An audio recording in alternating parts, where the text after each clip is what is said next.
किसी ने बड़े कमाल की बात कही है कि ज़िंदगी शीशे की तरह है। आप इस पे मुस्कुराइए और ये भी आप पे मुस्कुराने लगेगी। तो welcome back to Jeet lifestyle Indian mom. आशा करती हूँ आप सब लोग ठीक-ठाक होंगे। हमारी ना उम्र निकल जाती है इस छोटे से घर को सँवारने सजाने में, और फिर भी न जाने क्यों कभी-कभी ना ऐसा ख़्याल आता है कि मानो ये घर कभी मुझसे सँभला है? क्या मैं इसको अपने तरीके से जैसा मैं सजाना चाहती थी उस तरीके से सजा के रख पाई हूँ? या मैं इसको हमेशा साफ़-सुथरा और व्यवस्थित रख पाती हूँ?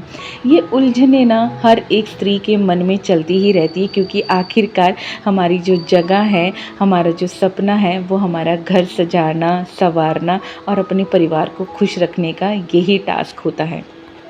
और जब हम ये चीज़ें नहीं कर पाते ना, तो यकीन मानिए हम अपने मन में ना एक छोटी-सी जगह है, जहाँ पर हम दबा लेते हैं अपने मन में कि यार मैं कुछ नहीं कर पा रही हूँ, मुझसे कुछ नहीं हो पा रहा है। तो ऐसा नहीं है दोस्तों, कुछ बहुत ही आसान चीज़ें हैं जिनको मैंने अपनाया है, और मैं ऐसा फ़ील कर पाई हूँ कि मेरे लिए घर सँभालना, व्यवस्थित रखना काफ़ी ज़्यादा आसान हुआ है। उन्हीं चीज़ों को मैं आपके साथ शेयर करूँगी। दोस्तों पता है क्या? घर की सफाई या फिर घर साफ रखने की जगह नहीं है, बल्कि ये वो स्पेस है जहाँ आप अपनी मेमोरीज़ और इमोशंस क्रिएट करते हैं। एक साफ सुथरा और ऑर्गेनाइज्ड घर ना सिर्फ बाहर से अच्छा दिखता है, बल्कि हमारे मेंटल पीस को भी रिफ्लेक्ट करता है। लेकिन ये आसान नहीं होता, स्पेशली जब हमारे पास ना टाइम की बहुत ज़्यादा कमी होती है। पता है क्या कि घर की जो सफाई या ऑर्गेनाइजेशन होता है ना, ये सिर्फ एक फिज़िकल चेंज नहीं है या फिज़िकल चीज़ नहीं है। ये एक इमोशनल बैलेंस भी होता है। जब घर साफ सुथरा और व्यवस्थित होता है ना, तो हमारा मन भी शांत रहता है। एक टाइडी एनवायरनमेंट पॉजिटिविटी को बढ़ाता है और स्ट्रेस को कम करता है। आपने कभी ना कभी अनुभव किया होगा इन चीज़ों को कि जब घर गंदा होता है ना, तो हम अक्सर ना बड़े चिड़चिड़े से हो जाते हैं, छोटी छोटी बातों पे भी हमें गुस्सा सा आने लगता है। और वही घर, सेम एनवायरनमेंट जब एकदम साफ सुथरा और ऑर्गेनाइज रहता है ना, तो हम एकदम रिलैक्स हो जाते हैं, एकदम शांत हो जाते हैं। तो ये एक सबसे बड़ा मुद्दा है कि अगर आपको शांति बनाए रखने, एक स्ट्रेस फ्री एनवायरनमेंट चाहिए और पॉजिटिविटी से भरा हुआ घर चाहिए ना, तो आप कोशिश यही करिए कि अपने घर को हमेशा neat and clean and organise ज़रूर रखिए। तो बस जी, यहाँ पर मैं भी अपने घर को नीट ऑर्गेनाइज़ करने के लिए एकदम तट पे खड़ी हो गई थी, जहाँ पर ना पीहू जो है स्कूल जा चुकी है, और मैं ना उसके जाने के ठीक थोड़ी देर बाद ही अपने कामों में लग गई थी। हालांकि मैं चाय वगैरह पी चुकी हूँ, नहाना धोना मेरा सब कुछ हो चुका है, बस जो ऑर्गेनाइज़ करना रहता है ना, वो थोड़ा सा रह गया था। आधी काम ना मैं रात को ही निपटा लेती हूँ, जिसकी वजह से मेरी मॉर्निंग थोड़ी सी ईजी हो जाती है। तो लिविंग रूम वगैरह क्लीन कर लिया था, किचन मैंने पूरा ऑर्गेनाइज़ कर दिया है।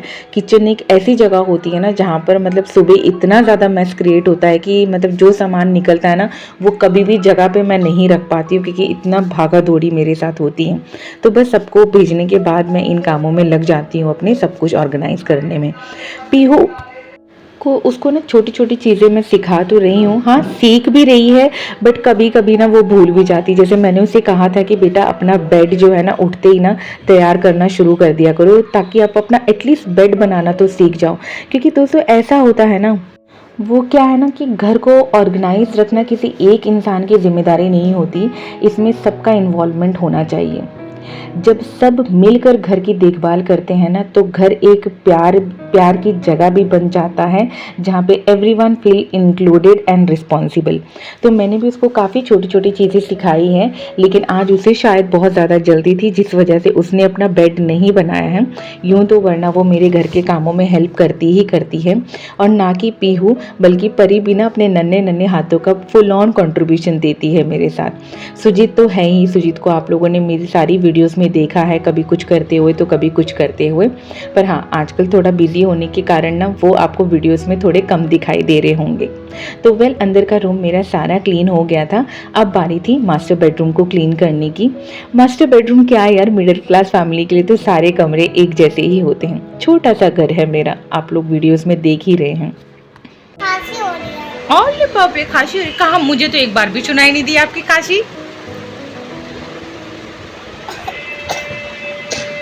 अच्छा खांसी हो रही है। अशी हो रही खांसी बेटा, ड्रामे ना थोड़े कम करा करो, ठीक है? ड्रामे ना थोड़े कम करा करो आप, ड्रामे ड्रामे थोड़े कम करा करो बेटू। खांसी है, मुझे खांसी।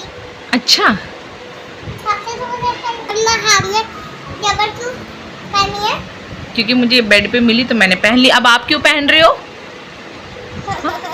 हैं?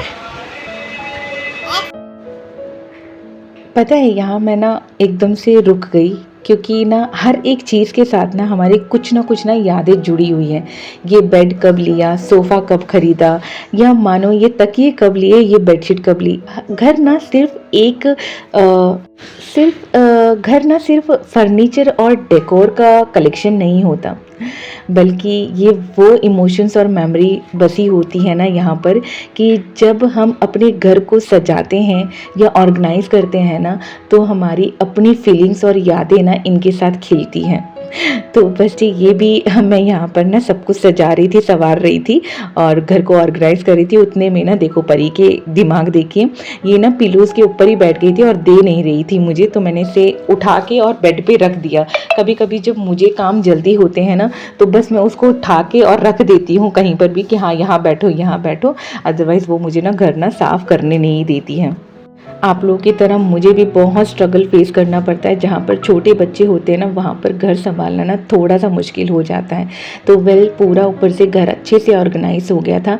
अब बारी थी इसको अच्छे से डस्टिंग करने की, चीज़ों की। अगर आप ये वीडियो देख रहे हैं ना, तो यकीन मानिए आपके अंदर भी वो एक कला है जहाँ पर आप अपने घर को साफ़ और सुथरा रखना चाहती हैं। तो मैं बस यहाँ पर ये कहना चाहूँगी कि कोई भी घर ना एक दिन में ऑर्गेनाइज नहीं होता, या एक दिन में ऑर्गेनाइज हो ही नहीं सकता। ये एक कंटिन्यू प्रोसेस है जो टाइम और पेशेंस दोनों मांगता है, ठीक है? इसमें टाइम भी आपको देना पड़ेगा और इसमें ना बहुत ज़्यादा पेशेंस भी लगता है, ख़ास तौर पे तब जब आपके घर पे छोटे बच्चे हों। अगर आप इसे प्यार और पेशेंस के साथ हैंडल करेंगे ना, तो ये सब काम ना बड़े ही आसान और सेटिस्फेक्शन देने वाले काम होते हैं। अक्सर ना हम यही सोचते हैं कि घर के काम ना बड़े ही बोरिंग होते हैं, झाड़ू पोछा, डस्टिंग, बर्तन धोना, ये सब। लेकिन जब आप इसमें प्यार क्रिएट करते हैं ना कि हाँ ये मुझे अपनों के लिए सजाना है, मेरे परिवार के लिए सजाना है, तो यकीन मानिए फिर यही बोरिंग काम ना बहुत अच्छे लगने लगते हैं। मुझे इतना पता है, जब से मैंने कॉर्पोरेट लाइन छोड़ी है और जब से मैं फुल एक होम मेकर बनी हूँ ना, तब से मुझे इतना तो समझ में आ ही गया है कि घर को ऑर्गेनाइज रखना ना ये एक आर्ट है, जिसमें थोड़ा एफर्ट या तो मैं कहूँगी टीम वर्क की ज़रूरत होती है। क्योंकि देखो, एक ऑफिस को संभालने के लिए भी एक अकेला बंदा नहीं संभाल सकता, उसमें भी अलग अलग डिपार्टमेंट होते हैं जो एक पूरी ऑर्गेनाइजेशन को चलाते हैं। तो घर भी संभालना ना एक टीम वर्क का काम है।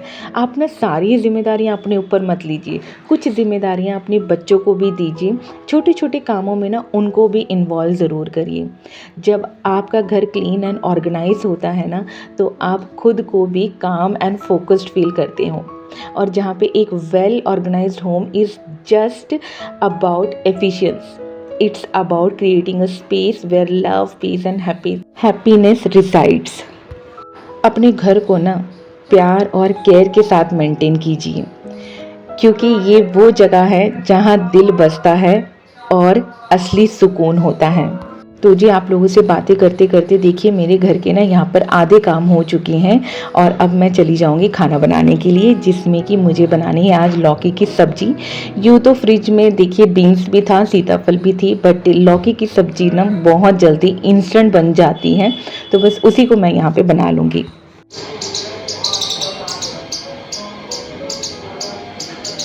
ये स्क्वेरल ना बहुत ही ज़्यादा चिचिया रही थी आज, पता नहीं इसे क्या चाहिए था, बट ये बहुत ज़्यादा आवाज़ कर रही थी।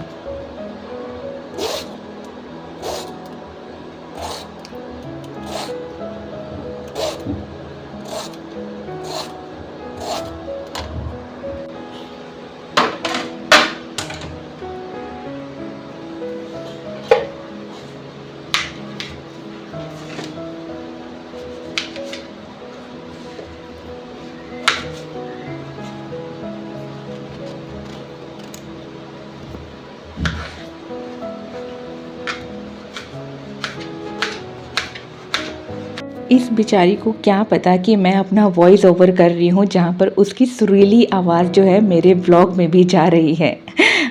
इसकी आवाज़ का तो मैं कुछ नहीं कर सकती। बट चलिए जी, शुरू करते हैं आपके प्यारे प्यारे कमेंट्स को यहाँ पे रीड करना, जो कि मेरा फेवरेट काम है। तो पहला कमेंट है सैनी फैमिली जी का, जिन्होंने लिखा है, बहुत ही बढ़िया लगा आपका vlog, sweet home. Thank you so much dear. Next comment है मोनिका जी बादशाह गेमिंग, जो लिखती हैं, हैप्पी नवरात्रि टू यू दी। Thank you so much Monika बेटा, एंड आपको भी नवरात्रि की ढेर सारी शुभकामनाएं। अगला कमेंट आया था इंडियन यूट्यूबर रिंकू जी का, जो कि लिखती हैं कि नाइस व्लॉग डियर, आपकी सारी बातें बहुत अच्छी लगती हैं सुनकर। Thank you so much Rinku ji. पता है क्या होता है, यूँ तो हम एक दूसरे को पर्सनली तो नहीं जानते हैं, कमेंट के ज़रिए एक दूसरे को इतने अच्छे से पहचान जाते हैं कि ये ना एक फैमिली जैसा फील होने लगता है। अभी हाल ही में ही मेरे साथ बहुत अच्छी दोस्त जुड़ी हैं, जिनका नाम है पूजा छावड़ा जी। तो ये लिखती हैं कि जय माता दी, हैप्पी नवरात्रि दी डियर। आपका ब्लॉग मेरे लिए बहुत खुशी वाला होता है। आप समझदार हैं, आपका मंदिर बहुत सुंदर है, आपने बहुत अच्छे तरीके से सजाया है। इनका ना हमेशा एक ही कहना है कि दी, हनुमान जी को अपने घर भी ले आइए। तो मैं उनको बताना चाहूँगी पूजा जी कि मैं हनुमान जी को लेकर आ गई हूँ। अभी जब आपको मंदिर का वीडियो दिखेगा ना, तो उसमें हनुमान जी की विग्रह भी मैं लेकर आ गई हूँ, जहाँ पे मैंने विधि विधान से जो है हनुमान जी की स्थापना कर दी है। कभी कभी ऐसा होता है ना कि कुछ चीज़ें आपके घर आना चाहती हैं, बट आपको पता नहीं होता है। तो यहाँ पर मैं यही कहना चाहूँगी कि मेरे हस्बैंड हनुमान जी को बहुत मानते हैं। मेरा विश्वास कान्हा जी पे और माता रानी पे बहुत ज़्यादा है, पर हस्बैंड हनुमान जी की पूजा बहुत करते हैं। कभी हनुमान जी को घर लाने का या उनकी स्थापना करने का मैंने सोचा नहीं था। तो देखिए, उनको आना था और पूजा जी उनका ज़रिया बनी। तो थैंक यू पूजा जी कि आपने मुझे फोर्स किया कि आप हनुमान जी को घर पे विराजमान करिए, और आज आपकी वजह से हमारे घर पे हनुमान जी भी विराजमान हो गए हैं। एंड जो कि बहुत प्यारे प्यारे कमेंट्स हमेशा मुझे करते हैं, उनका नाम है पूनम सिंह जी, चंचल जी, मन्नू जी, निशा जी, विनीता जी, सबको ना थैंक यू सो मच, क्योंकि सबके कमेंट्स मैं पढ़ूंगी ना तो वीडियो बहुत ज़्यादा लंबा हो जाएगा। तो इसीलिए मैं हमेशा कोशिश करती हूँ 3 या 4 कमेंट्स पढ़ने की। तो अगर मैं आप लोगों का नाम नहीं ले पा रही हूँ ना, तो प्लीज़ बुरा मत मानिएगा। तो यहाँ पर ना जब तक सब्जी बन रही थी, तब तक ना मैंने साइड में जो सुबह के नाश्ते के बर्तन रखे थे ना दोस्तों, वो भी मैंने अच्छे से धो लिए हैं। और जो ये किचन का कपड़ा होता है ना, इसको तो मैं हैंड टू हैंड धो लेती हूँ। मैं वो वेट नहीं करती हूँ कि बहुत ज़्यादा स्टिंक करेगा तब मैं इसे धोऊंगी। किचन वगैरह क्लीन करने के बाद मैं परी को भी नहलाने चली गई थी, और ये देखिए अपने काम स्वयं कर रही है। जहाँ पर अपनी पैंट वो खुद से पहन रही है। उसे ना ये वाली पैंट बहुत ज़्यादा पसंद है, क्योंकि इस पर ना छोटे छोटे अल्फ़ाबेट लिखे हैं ABCD के, तो उसे बहुत ज़्यादा पसंद आते हैं। तो अब ना उसके काफ़ी दिन हो गए थे, 2-4 दिन से ऊपर हो गए थे, मैंने उसके बालों में ना ऑयल मसाज नहीं किया था। तो बस मैं वही अच्छे से उसको मसाज दे दूँगी यहाँ पे, ताकि इससे ना उसके भी बालों को नरिशमेंट मिल जाए। अच्छा, एक चीज़ और, बाहर के बैकग्राउंड के लिए ना आई एम सॉरी, बहुत ज़्यादा साउंड आ रहा है, क्योंकि वॉइस ओवर ना मैं आज मॉर्निंग में कर रही हूँ इसीलिए। वो क्या था ना कि कल रात को परी को काफ़ी ज़्यादा खांसी हो रही थी, जिस वजह से मुझे वॉइस ओवर करने का या एडिटिंग करने का बिल्कुल भी टाइम नहीं मिला, क्योंकि मेरे लिए वो मेरी फ़र्स्ट प्रायोरिटी है। इसीलिए तो मैंने सोचा कि चलो मैं नेक्स्ट मॉर्निंग जब उठूँगी तब मैं इसका वॉइस ओवर वगैरह कर लूँगी। अब जब मैं बैठी हूँ ना, तो कभी दाल बेचने वाला, कभी सोफ़े कवर बेचने वाला, न जाने कबाड़ी वाला, पता नहीं कौन कौन आ रहा है बीच में, उनका मुँह तो बंद नहीं किया जा सकता। इसीलिए मैं आप लोगों से गुजारिश करती हूँ कि प्लीज़ अवॉइड करिएगा बैकग्राउंड म्यूज़िक, ओके जी। तो यहाँ पर ना मैंने परी के बहुत ही प्यारे से बाल बना दिए हैं, और देखना अब वो सीधे जाएगी आईने में अपने आप को देखने के लिए। ये ना उसका हमेशा का है, जब भी मैं उसके बाल वगैरह बनाती हूँ ना, वो आईने में ज़रूर देखती है अपने आप को। सारा काम होने के बाद अब बारी थी पूजा करने की।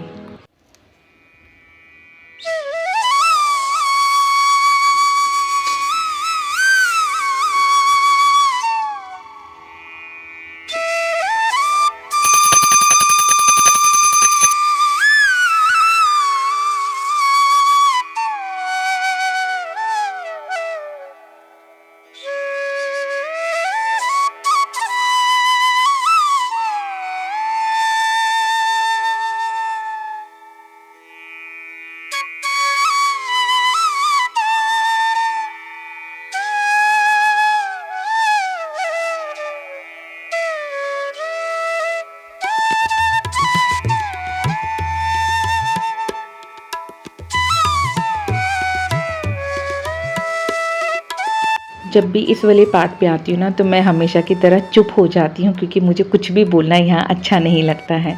तो जय हनुमान जी, आज का व्लॉग मैं यहीं पे एंड करती हूँ। आशा करती हूँ आपको अच्छा लगा होगा।